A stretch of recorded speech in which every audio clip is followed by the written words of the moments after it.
For vegans, don't be vegan. In the ever-evolving landscape of science and technology, a new frontier has evolved, capturing the imagination of enthusiasts and researchers alike.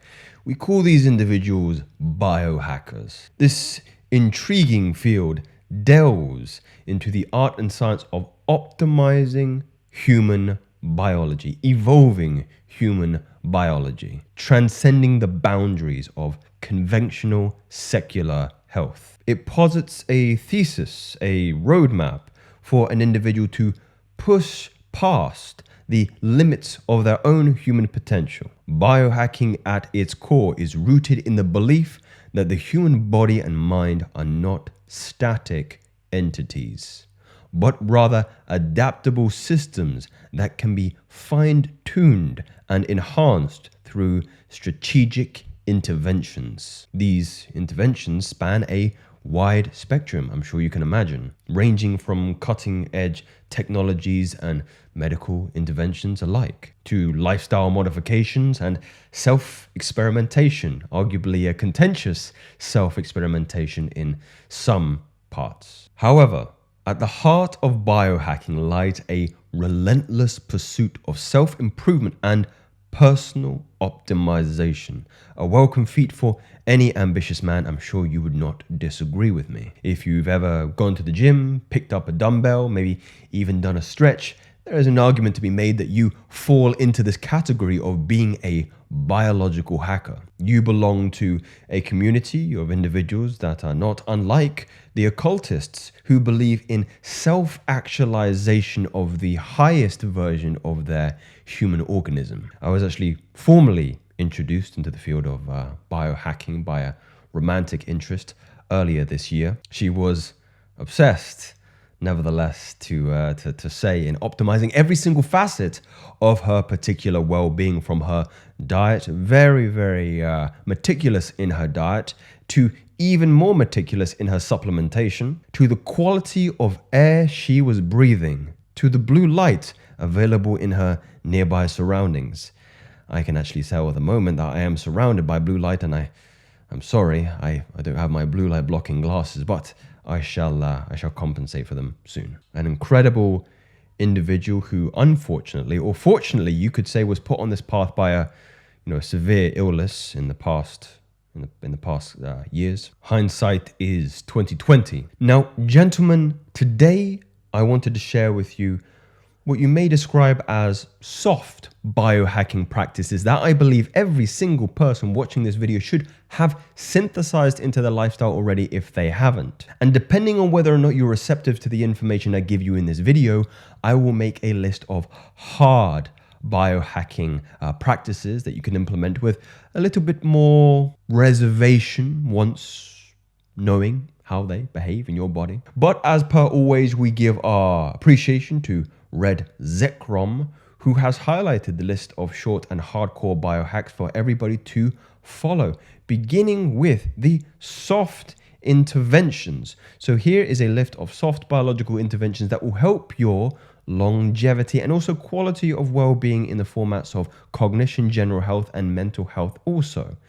Now, the distinction between soft and hard mainly pertains to the personal risk budget and access to pharmaceutical intervention. Let's begin with sleep hacking. Now, I know this is going to be very trite, very cliche for a lot of you to read, but I would imagine that the majority of you are not optimizing this area, not nearly enough. And at the end of the video, I'm going to give you a summary of all the points here that you can take and synthesize into practical application in your lifestyle. And I will strongly relent on the Pareto principle in respects to the outcomes that you're wishing to see in your life. It is imperative. It is the axiom of everything that you do in life to maximize these areas. So please, wholeheartedly engage in the dialogue here.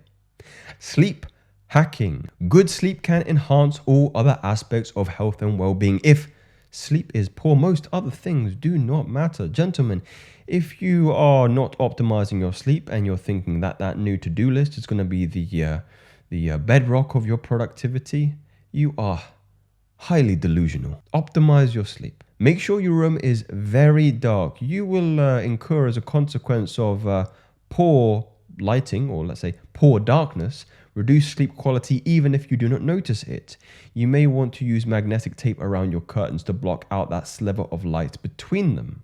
Check whether a chili pad is something that would work for you. I personally do have a chili pad, which makes my bed colder because your body temperature needs to drop in order for you to get into REM. Regularity is another pillar or a crucial pillar, of conducive, optimal sleep. So try and go into bed at the same time within 30 minutes, give or take, of that desired time.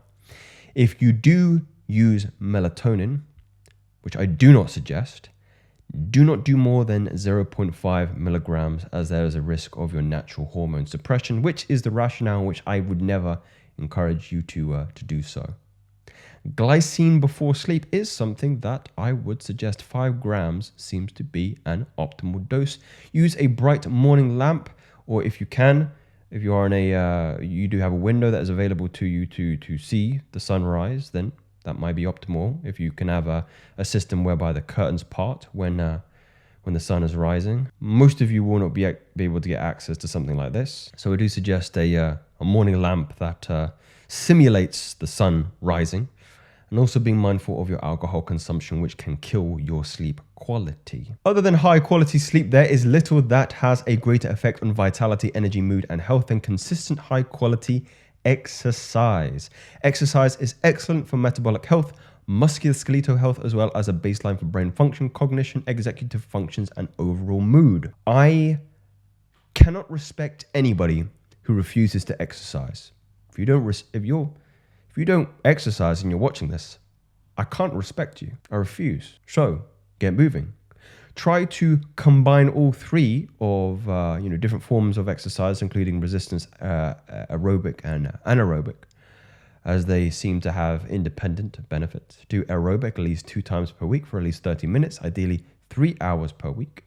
Aerobic exercise is not just important for metabolic and cardiovascular health, but the most potent underrated effects on brain health as well, because you get an uptick in the vasodilations in your very gray matter. Shoot for a heart rate around 180 minus your age. If you can, make about 20% of your aerobic exercise hit, which is high intensity interval training, which means that you are going through high intense intervals of various different types of movement patterns. Do some form of resistance exercise at least 1 time per week. Muscle is very important for structural and metabolic health. I believe once per week is abysmally poor in terms of a quota for meeting that. Bump that up to 4, minimum 3. You can't hit all movement patterns once per week.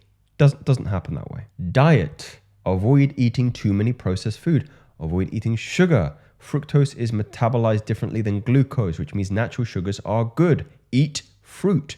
When is the last time you heard of somebody overdosing on fruit? Doesn't happen. Avoid large amounts of high glycemic carbs during the day unless you exercise beforehand, which will decrease alertness, energy, and metabolic health. Intermittent fasting and or ketogenic diets have been very useful, but can lead to a crash in some individuals down the line. I think it is a good point of knowledge to understand that you may need to fluctuate carbohydrates, let's say quarterly, if you are pursuing a diet predicated on fats, ketones diet. Undereating is just as bad as overeating. Agreed. There is a interesting part here that posits that experimentation with food may be beneficial to you, as people can have immunological reactions against them. Eggs, a lot of people react badly to eggs. I have never seen that in my personal experience. I eat personally 6 eggs every single day and I feel fantastic. Dairy, I understand. Dairy has never been an issue for me. Nuts, equally never been an issue for me. That being said, I am currently following a ketogenic diet, and if I knocked these out, then probably 50% of my diet would be worthless. For vegans, don't be vegan. Magnesium. Most of us are deficient in magnesium. Yes, they are. Which is needed for hundreds of different enzymes. Supplementation with 400 milligrams of magnesium per day, preferably before sleep, as it increases sleep quality. I agree. Omega-3s. It is remarkable how deficient the population is in omega-3s. It's actually 1 to 20, meaning only 5% of the population is adequately meeting their omega-3s in their diet, which is imperative for cognitive function and lowers inflammation as well, which is the root of all modern disease. And you have to have an understanding that fat comprises of your very structure of the cells within your body. Cod liver oil, good.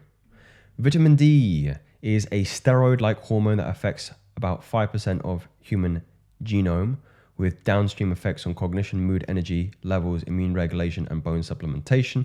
Supplement with 3,000 IOUs. I prefer 8,000 or nearer to 10,000 per day, and I haven't seen any adverse side effects. If you're not getting sunlight, this is something that you should do. Blood tests are sensible, especially to the following markers here. Ferritin, CRP, for inflammation, thyroid, testosterone, SHBG, which is your sex hormone binding globulin, vitamin D and B12. So gentlemen, as I preface, I will now disclose 5 key practical steps that you should include in your daily biohacking routine. Now, a lot of these are going to sound trite, but I guarantee that 80% of you are not meeting these standards. And you need to remember Pareto principle for this. The Pareto principle is a phenomenon that states that roughly 80% of outcomes come from 20% of the causes. Most of you guys want a, esoteric piece of information that is going to put you ahead of the crowd. It's not the case. It's not the case. What is going to put you ahead of the crowd is executing on the simple practical steps every single day. You cannot supplement your way out of a poor lifestyle. So here we go. Optimal sleep. Number 1, ensure dark sleeping environment. 2, ensure lower temperature. 3, ensure sleeping regularity with in between 30 minutes. 4, ensure magnesium and glycine supplementation prior to sleep. 5, ensure ritual for deep sleep intention. I personally do meditation, journaling, and prayer. Optimal exercise. Number 1, ensure resistance training 4 times per week minimum. Number 2, ensure aerobic exercise twice per week, 30 minutes minimum. Number 3, ensure pushing, pulling, hinging, squatting, and twisting patterns in resistance training. If you cannot push, if you cannot pull, if you can't squat, if you can't hinge, if you can't twist, you are barely moving. Optimal nutrition. Number 1, minimize or eliminate processed food and sugar consumption. Number 2, minimize carbohydrate intake. Number 3, incorporate intermittent fasting on a daily basis. Number 4, increase fat and protein intake.